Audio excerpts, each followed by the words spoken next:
Hello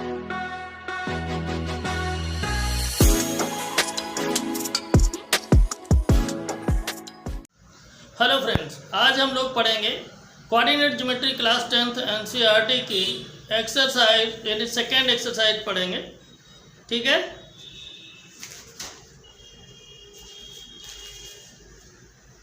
exercise 7.2 का first question देखते हैं।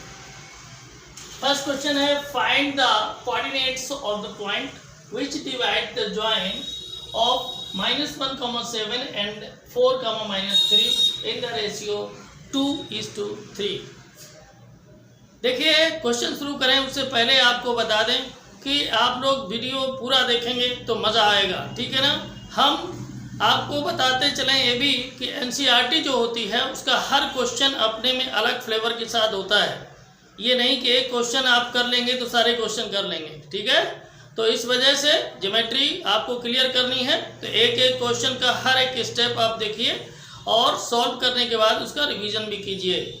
हम पूरी तरीके से आपको आश्वस्त करते हैं कि आपको 100% कॉन्सेप्ट क्लियर होगा। ठीक है, तो चलिए बढ़ते हैं आगे और क्वेश्चन शुरू करते हैं। तो इसमें क्या है कि दो पॉइंट हैं, ध्यान से देखें। एक ए पॉइंट है और एक ये बी पॉइंट है। ठीक है ना। ए पॉइंट के कोऑर्डिनेट कितने हैं? -1,7 और बी के 4,-3। क्लियर। और इसको एक पॉइंट पी है जो इसको डिवाइड कर देता है 2:3 में। ठीक है, मतलब ये है कि इसके 2 पार्ट्स इधर हैं और 3 पार्ट्स आपके पी के इधर हैं। ठीक है, ध्यान से देखें। अब पूछा है कि जो पी के कोऑर्डिनेट हैं वो क्या हैं। क्लियर। तो ये इसमें क्या होगा, सॉल्व करने के लिए आपको सेक्शन फार्मूले का यूज करना होगा। किसका? सेक्शन फार्मूले का। हमने आपको जो बताया था, इंट्रोडक्शन वाला जो वीडियो था उसमें हमने सेक्शन फार्मूले का जिक्र किया था। क्या था आपको याद है या नहीं? अगर याद नहीं तो मैं बता देता हूँ। m1x2 + m2x1 upon m1 + m2, m1y2 + m2y1 upon m1 + m2। ठीक है, ये आपका सेक्शन फार्मूला था। इसी सेक्शन फार्मूले से आपको ये क्वेश्चन सॉल्व करना होगा। ठीक है, तो सबसे पहले हम लोग देखते हैं। ये आपका x1 हो जाएगा, यानी x1 = -1 और y1 हो जाएगा 7। ठीक है, और x2 4 हो जाएगा और y2 -3। क्लियर। जो आपका ये 2 है ये m1, इसको नोट करेंगे m1 से, और 3 आपका m2 हो जाएगा। क्लियर। अब सेक्शन फार्मूला लिखेंगे। यहां पर लिखेंगे coordinates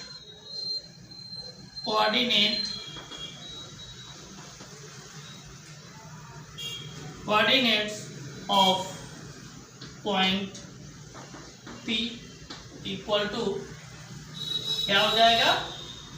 m1x2 + m2x1 upon m1 + m2। ठीक है, कॉमा यहाँ क्या हो जाएगा? m1y2 + m2y1 upon m1 + m2। ठीक है, अब क्या करेंगे? इसमें सीधा सीधा आपको वैल्यू रख देनी है। हमने पहले ही नोट कर दिया है यहाँ पर। तो देखिए वैल्यू क्या हो जाएगी? वैल्यू हो जाएगी m1 की वैल्यू 2 और x2 की वैल्यू है 4 प्लस m2 की वैल्यू कितनी है? 3 और x1 की वैल्यू -1 अपॉन m1 + m2 यानी 2 + 3। क्लियर। इसमें देख लेते हैं। तो m1 की वैल्यू है 2 और y2 की वैल्यू आपकी कितनी है? -3 प्लस m2 की वैल्यू 3 और y1 की वैल्यू 7 अपॉन m1 + m2 यानी 2 + 3। ध्यान से देख लें, हमने बस इसमें वैल्यू रख दी है और कुछ भी नहीं किया है। क्लियर हो रहा है? चलिए आगे बढ़ते हैं, ऊपर का ही क्वेश्चन साफ कर देते हैं क्योंकि अब तो इसकी कोई जरूरत है नहीं, है ना, बस कैलकुलेशन करने को बचा है, बाकी तो क्वेश्चन हो ही गया। तो आप लोग ऐसा करें कि इसको नोट कर लें या स्क्रीनशॉट ले लें ताकि हम आगे बढ़ें और तुरंत रिजल्ट के करीब पहुंचें। क्लियर हो गया? चलिए इसको मैं साफ कर देता हूं।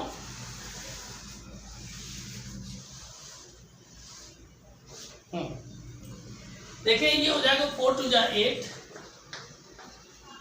और ये माइनस है, ये प्लस है, माइनस प्लस माइनस और 3 1 जा 3 बाई 2 + 3 5 हो जाएगा, कॉमा इधर देखें 3 2 जा 6 -6 हो जाएगा क्योंकि माइनस का 3 था और ये 7 3 जा 21 हो जाएगा अपॉन 2 + 3 यानी 5 हो जाएगा। क्लियर?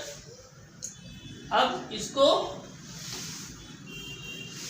इरेज कर देते हैं, है ना।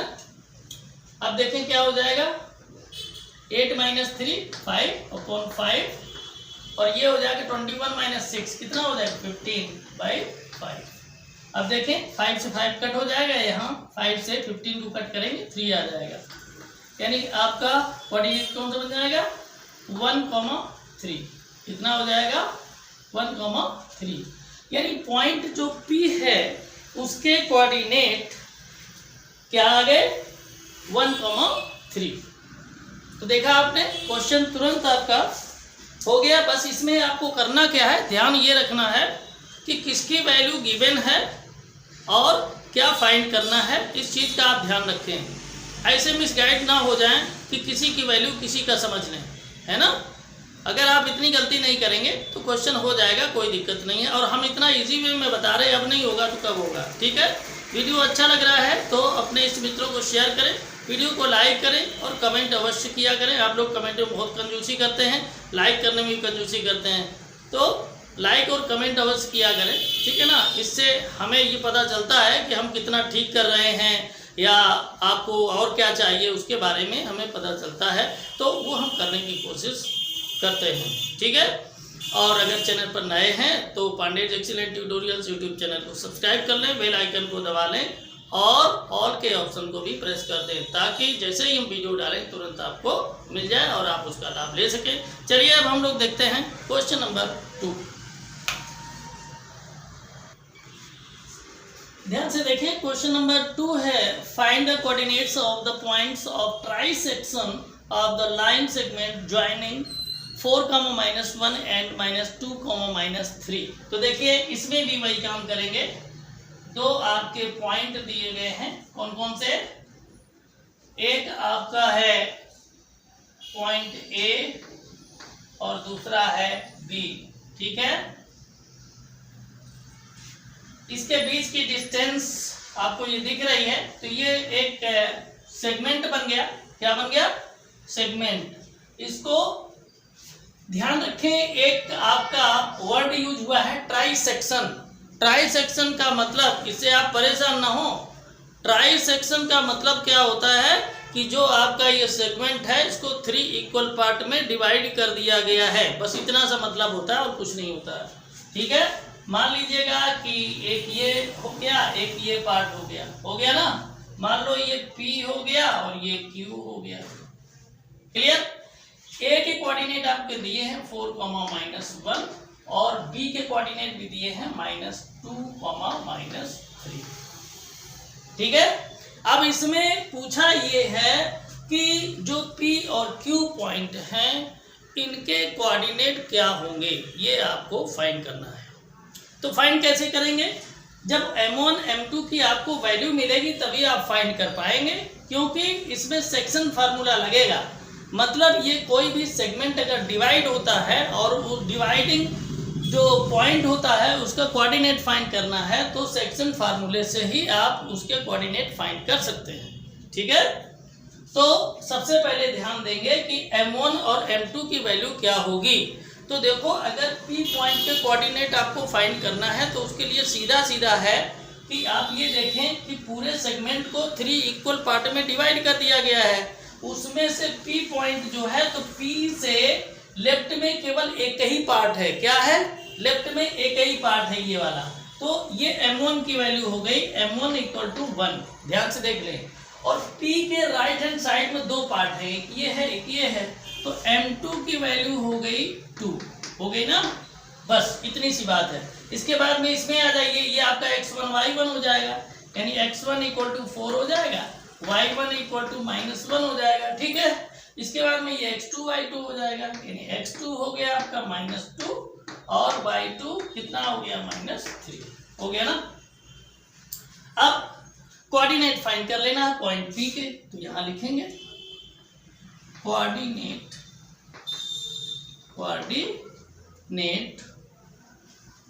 ऑफ पॉइंट P, ठीक है।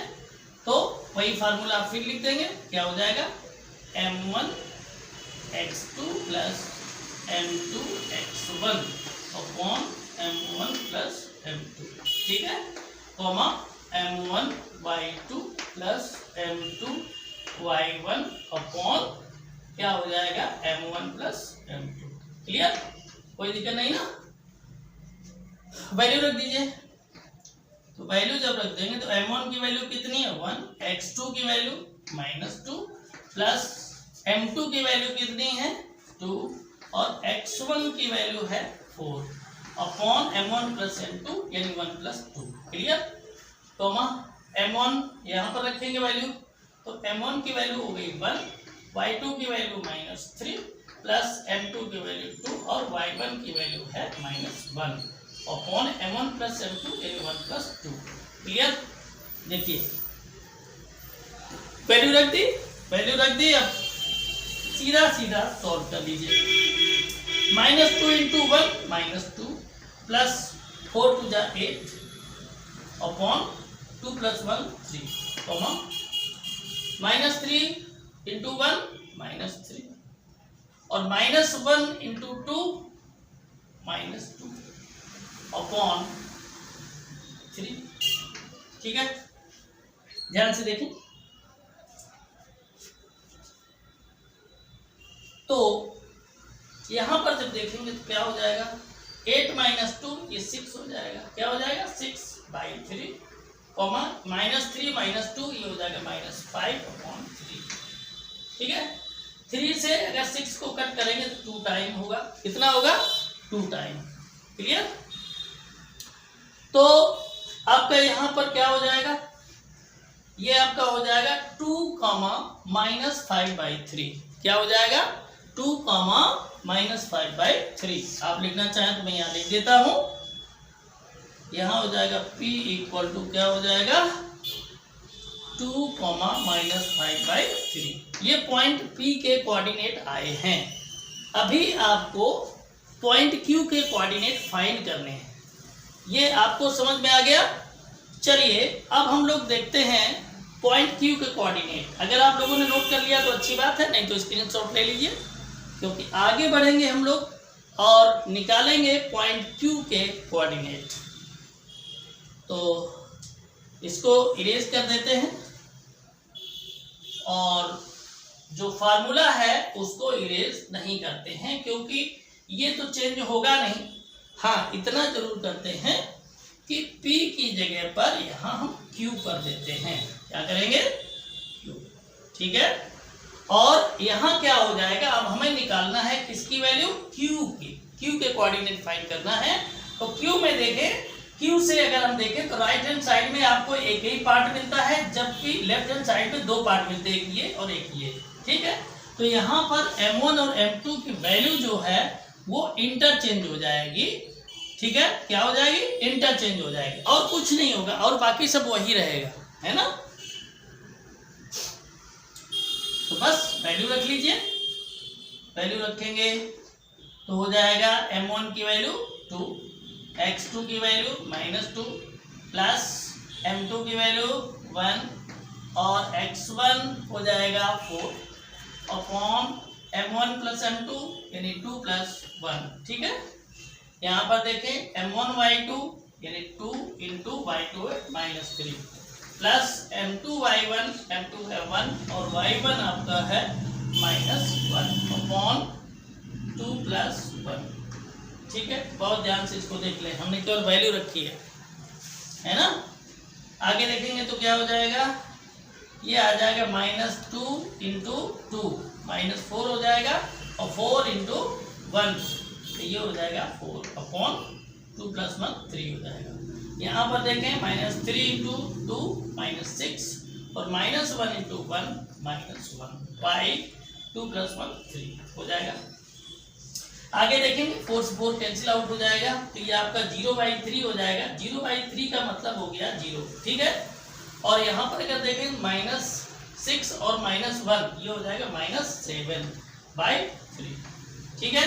तो 0, ध्यान से देखें इसमें वैल्यू 0, -7/3, 0, -7/3 ये आपके पॉइंट Q के कोऑर्डिनेट आ गए।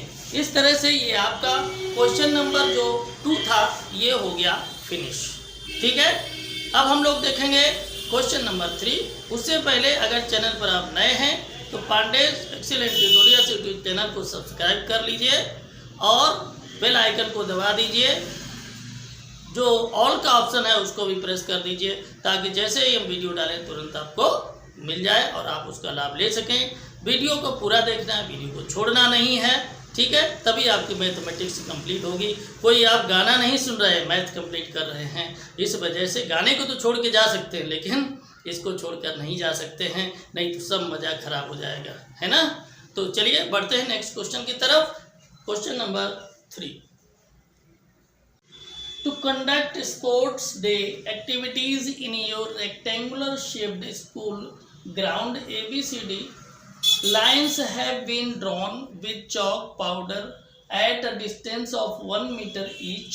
100 flower pot have been placed at a distance of 1 meter from each other along AD as shown in figure. Nikita runs 1/4 the distance AD on the second line and posts a green flag. Preet runs 1/5 the distance AD on the 8th line and posts a red flag. What is the distance between both the flags? If Rasmi had the post a blue flag exactly halfway between the line joining the two flags, where should she post her flag? मतलब ये है कि यहाँ पर एक school का ground है, वहाँ पर चॉक पाउडर से जो है डिस्टेंस 1 मीटर लेकर के 100 फ्लावर पॉट्स को प्लेस किया गया है। मतलब चॉक पाउडर से क्लियर किया गया है कि 1 मीटर हो गया, तो 1 मीटर की डिस्टेंस पर 100 फ्लावर पॉट्स रखे गए हैं, ठीक है ना। और अलोंग एडी का मतलब ये है कि एडी पर ही एक लाइन सेगमेंट है, एडी उसी पर रखे गए, ठीक है। आगे बढ़ेंगे तो कहा गया है इसमें कि जो निकिता है 1/4 डिस्टेंस एडी की 1/4 डिस्टेंस का मतलब क्या हो जाएगा कि 100 फ्लावर हैं अगर 1 मीटर पर रखे हैं, इसका मतलब है एडी की जो डिस्टेंस है वो 100 है। कितनी है? 100 है, ठीक है। तो 100 का 1/4 अगर हम देखेंगे तो कितना आ जाएगा? 25 आएगा ना। इसी तरीके से अगर हम देखें कि 1/5 की बात, तो यहाँ पर 20 आ जाएगा। कितना आ जाएगा? 20। लाइन की जहाँ तक बात करें तो 1/4 में सेकेंड लाइन में था। किसमें था? सेकेंड लाइन में। निकिता जो थी सेकेंड लाइन में थी। और इसके बाद में प्रीत जो था वो 8th लाइन में और 1/5 डिस्टेंस थी। इसके बाद में प्रीत और निकिता के बीचों बीच में जो रश्मि थी उसने अपने ब्लू फ्लैग को क्या कर दिया? पोस्ट कर दिया। तो पूछा गया है, और वो ब्लू फ्लैग जो था रश्मि का वो निकिता और प्रीत के जस्ट मिडिल पॉइंट पर था। ठीक है, तो कहा गया है कि where should she post her flag, तो वो कहाँ पर उसको फ्लैग को पोस्ट करना चाहिए ये पूछा गया है। ठीक है, तो और इसके बाद में ये भी पूछा गया है, यहाँ पर देखिए what is the distance between both the flags. ठीक है ना, तो अब इसको हम लोग करेंगे सॉल्व। फिलहाल हमने बहुत कोशिश की है कि इसको हम बहुत छोटा छोटा लिखें, लेकिन जितना पॉसिबल था उतना हमने छोटा छोटा लिखा है। अब इसको सॉल्व करने के लिए जगह तो बची नहीं है, तो इस वजह से हम आप लोगों को इतना ही कह सकते हैं कि थोड़ा सा कुछ कर सकते हैं, और फिगर तो नहीं बन सकता है क्योंकि जगह ही नहीं है, तो थोड़ा सा आपको समझाने की कोशिश करते हैं। मान लीजिएगा ये आपका कोई है, यहाँ पर ये ए और डी, फिगर में आपका इस तरह से नहीं है, हम आपको समझाने की कोशिश कर रहे हैं। तो ऐसे इस तरीके से जो है वो 1 मीटर पर जो है फ्लावर पॉट्स रखे हुए हैं, कितने 100। ठीक है ना, और इसमें जो ये निकिता है, तो निकिता 1/4 डिस्टेंस पर, यानी यहाँ से चलेगी तो 1/4 इधर कहीं हो जाएगा। टोटल ये 100 है, तो 1/4 का मतलब ये कितना हो जाएगा, 1/4 का मतलब हो जाएगा आपका, ध्यान दें इधर, अगर हम इसको a मान लेंगे तो a के कोऑर्डिनेट कितने हो जाएंगे, 100 × 1/4, 100 × 1/4 हो जाएगा ना। और ये सेकेंड लाइन में है इसलिए यहाँ हो जाएगा 2, कितना हो जाएगा, 2 हो जाएगा, सेकेंड लाइन में है इसलिए। ठीक, अब देखिए तो क्या करेंगे, ए के लिए ये 2 तो 2 रहेगा, 4 से इसको कट कर देंगे 25 आ जाएगा ना, तो 2, 25, यानी यहाँ पर आप देख रहे हैं कि जो इस पॉइंट के, मान लीजिए पी पॉइंट है, इसके कोऑर्डिनेट जो है वो कितने बन जा रहे हैं, 2, 25 बन जा रहे हैं ना। इसके बाद में डी पर आइए, इसके बाद कंडीशन क्या बन रही है, डी पर नहीं आना है। इसके बाद कौन है, प्रीत है, उसने 1/5 जो डिस्टेंस थी एडी की, वहां पर जाकर के 8th लाइन में क्या कर दिया है, एक रेड कलर के फ्लैग को क्या कर दिया है, उसने पोस्ट कर दिया है, रेड कलर के फ्लैग को। तो अगर हम इसकी बात करें तो ये कितना आएगा, यहाँ पर मान लीजिए ये तो और कम में जाएगा, क्योंकि ये तो 1/4 है, ये तो 1/5 ही रहेगा यहाँ कहीं पर जा करके, है ना। मान लो ये Q है, इस पॉइंट के लिए अगर हम लेंगे तो मान लीजिएगा कि Q पॉइंट की जो वो है यहाँ पर, सॉरी ये P के लिए हमें करना चाहिए था ये, ठीक है। तो इसके लिए अगर हम बात करें Q के लिए तो क्या आएगा, ध्यान से समझिए, समझना जरूरी है। तो Q के लिए क्या हो जाएगा, 8th लाइन का मतलब क्या है, 8th लाइन का मतलब है x एक्सिस, ठीक है ना। आप अपनी बुक में देखेंगे तो जो 100 पॉट्स यानी AD है आपको ऐसे वर्टिकली दिखाएगा, ठीक है। तो वर्टिकली आपका हो जाएगा y एक्सिस, और जो लाइंस की बात कर रहा है 8th सेकेंड, वो आपका ये हो जाएगा हॉरिजॉन्टल, हॉरिजॉन्टल का मतलब x एक्सिस, ठीक है ना। तो आपके जो कोऑर्डिनेट बनते हैं वो एब्सिसा का ऑर्डिनेट होते हैं, इस वजह से x एक्सिस की डिस्टेंस पहले रखेंगे, उसके बाद में वो आपका ऑर्डिनेट आएगा y एक्सिस के लिए, ठीक है। तो यहाँ पर हम Q के लिए अगर बात करें तो ये क्या हो जाएगा, 8th लाइन में है इसलिए 8 पहले हम रख देंगे, ये एब्सिसा है। ऑर्डिनेट के लिए हम चलेंगे कितना, 1/5 है, 1/5 कितने का, 100 का, क्योंकि 100 है वर्टिकली, तो 5 से इसको कट अगर कर देंगे तो क्या आ जाएगा, ये आपका आ जाएगा 20, कितना आ जाएगा 8, 20, यानी Q जो पॉइंट है ये, इसके कोऑर्डिनेट कितने आ गए, 8, 20। क्लियर, बात समझ में आ रही।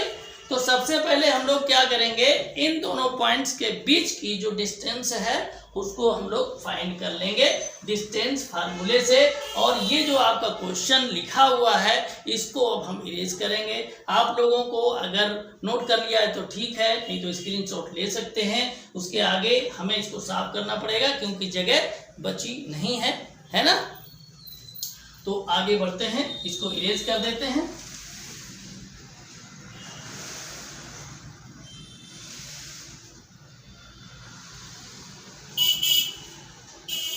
यहाँ पर P और Q, P के कितने आए हैं कोऑर्डिनेट 2,25 और Q के हैं 8,20। तो ये कहाँ से आए ये हमने आपको इसमें बता दिया है। क्लियर। अब निकालेंगे हम लोग PQ। PQ का मतलब distance between P and Q।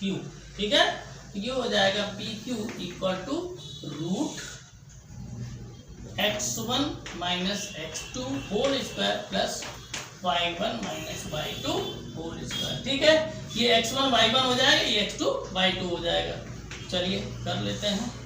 x1 हो जाएगा 2 और x2 हो जाएगा 8 होल स्क्वायर प्लस y1 आपका 25 माइनस ये हो जाएगा y2 20। क्लियर। अब देखिए क्या हो जाएगा, ये आएगा 2 माइनस 8 माइनस 6 का होल स्क्वायर प्लस 25 माइनस 25 का स्क्वायर आ जाएगा ना।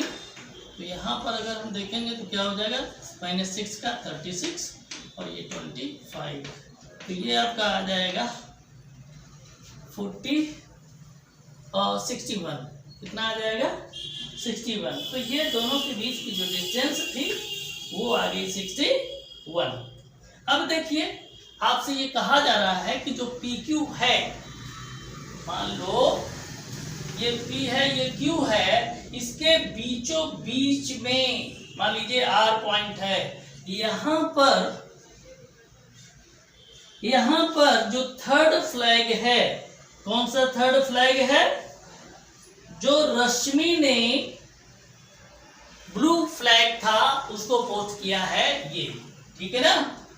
तो अब ऐसी कंडीशन P के कोऑर्डिनेट आपके पास हैं ही 2,25 और Q के भी कोऑर्डिनेट हैं 8,20। तो ये एकदम मिड पॉइंट है। ठीक है ना, मिड पॉइंट है। तो ऐसी कंडीशन में इसके कोऑर्डिनेट फाइंड करने के लिए हम करेंगे क्या, इसके कोऑर्डिनेट फाइंड करने के लिए हमें करना ये पड़ेगा कि मिड पॉइंट का फार्मूला लगाना पड़ेगा। मिड पॉइंट के कोऑर्डिनेट फाइंड करने के लिए कौन सा फार्मूला है पता है ना आपको, x1 plus x2 by 2 y1 plus y2 by 2। ठीक है, ये फार्मूला होता है मिड पॉइंट के कोऑर्डिनेट फाइंड करने के लिए।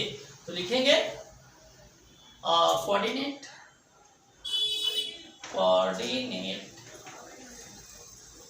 ऑफ पॉइंट R, ठीक है, equal to x1 plus x2 by 2 y1 plus y2 by 2। ठीक है, तो ये क्या हो जाएगा, ये x1 हो जाएगा 2 और x2 हो जाएगा 8 बाई 2 और ये हो जाएगा y1 25 और y2 20 बाई 2। ठीक है, अब देखिए क्या हो जाएगा, 8 और 2 मिलके हो जाएगा 10 बाई 2 और यहाँ हो जाएगा 45 बाई 2। क्लियर। अब 2 से अगर हम 10 को डिवाइड करेंगे तो 5 आएगा और इसको 2 से करेंगे तो 22.5 आ जाएगा। ठीक है, तो इस तरह से आपका ये क्वेश्चन हो गया पूरा। उम्मीद है कि क्वेश्चन आपको बहुत अच्छे से समझ में आया होगा क्योंकि हमने क्वेश्चन को बहुत मन से अच्छे से बताया है। एक ही बार में आपका कॉन्सेप्ट कंप्लीट हो जाना चाहिए। अगर नहीं आपको समझ में आया है तो पक्का मान लीजिए आपका मन कहीं और था, बस केवल आप देख रहे थे, इसको सुन रहे थे। ठीक है ना। तो हम बहुत ही इजी वे में आपको बताते हैं, मन से एक बार देख लेंगे तो हमेशा के लिए कंप्लीट हो जाएगा। तो इस तरह से ये क्वेश्चन नंबर 3 हो गया। अब हम लोग देखेंगे क्वेश्चन नंबर 4।